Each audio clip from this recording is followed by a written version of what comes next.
শেখ হাসিনা সরকারের পতনের পর বাংলাদেশে সংখ্যালঘুদের উপর কথিত হামলার ঘটনায় এখনও উদ্বিগ্ন মোদি সরকার।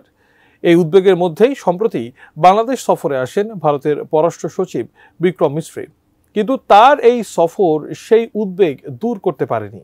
এমন পরিস্থিতিতে সংখ্যালঘুদের নিরাপত্তার বিষয়টি আবারও উঠে এসেছে ভারতের লোকসভায়। এ নিয়ে কথা বলেছেন দেশটির পররাষ্ট্রমন্ত্রী এস জয়শঙ্কর। কি বললেন তিনি, জানাচ্ছেন শেখ ফরিদ।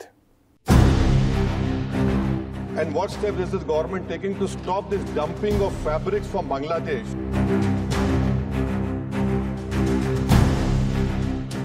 বাংলাদেশের সংখ্যালঘু ইস্যুতে আবারও মন্তব্য করেছে ভারত। সংখ্যালঘুদের প্রতি আচরণ নিয়ে নয়াদিল্লির উদ্বেগের কথা জানিয়েছেন ভারতের পররাষ্ট্রমন্ত্রী এস জয়শঙ্কর। একই সঙ্গে এই দেশের সংখ্যালঘুদের নিরাপত্তা নিশ্চিত করতে ঢাকা পদক্ষেপ নেবে বলেও আশাবাদ ব্যক্ত করেছেন তিনি।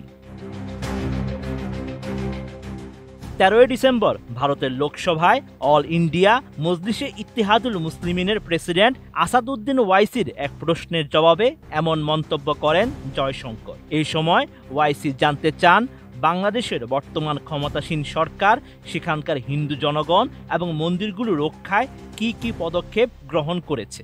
What steps is this government taking to ensure that the Hindus in Bangladesh are protected and temples are protected?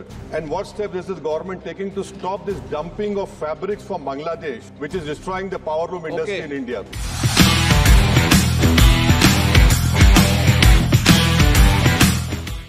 জবাবে ভারতের পররাষ্ট্রমন্ত্রী জানান, সাম্প্রতিক সময়ে বাংলাদেশে সংখ্যালঘুদের লক্ষ্য করে বিভিন্ন ধরনের হামলা ও নিপীড়নের ঘটনা ঘটেছে। প্রতিবেশী দেশে সংখ্যালঘুদের উপর এমন আক্রমণ ভারতের জন্য উদ্বেগের। লোকসভায় জয়শঙ্কর জানান, নয়াদিল্লি এই উদ্বেগের বিষয়ে ডক্টর ইউনূসের সরকারকে অবহিত করেছে। সম্প্রতি ভারতের পররাষ্ট্র সচিব ঢাকা সফর করেন, তার বৈঠকেও এই বিষয়টি উঠে এসেছে। মোদি সরকারের আশা বাংলাদেশ তার নিজের স্বার্থেই সংখ্যালঘুদের সুরক্ষা নিশ্চিত করতে প্রয়োজনীয় পদক্ষেপ নেবে। এই সময় ভারতের পররাষ্ট্রমন্ত্রীর দাবি, পাকিস্তান ও চীন ছাড়া প্রায় প্রতিটি প্রতিবেশী দেশে ভারতের গুরুত্বপূর্ণ উন্নয়ন প্রকল্প রয়েছে।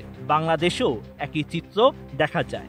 এছাড়া বাংলাদেশের ডক্টর ইউনূসের সরকার ভারতের সঙ্গে পারস্পরিক ও স্থিতিশীল সম্পর্ক গড়ে তুলবে বলেও তিনি আশাবাদ ব্যক্ত করেন। এর আগে শেখ হাসিনা সরকারের পতনের পর থেকেই বাংলাদেশে হিন্দুদের উপর কথিত হামলার বিষয়ে একের পর এক বিবৃতি দিয়ে আসছে ভারত সরকার। এ নিয়ে ভারতীয় গণমাধ্যমে অতিরঞ্জিত করে বিভিন্ন খবরও প্রকাশ করা হচ্ছে। তবে বাংলাদেশের অন্তর্বর্তী সরকার বরাবরই ভারতের এসব অভিযোগ অস্বীকার করে আসছে। সরকার বলছে, সংখ্যালঘু নির্যাতন নিয়ে প্রচুর অপতথ্য বা ভুল তথ্য প্রচার করা হয়েছে। Sheikh Farid, ATN news.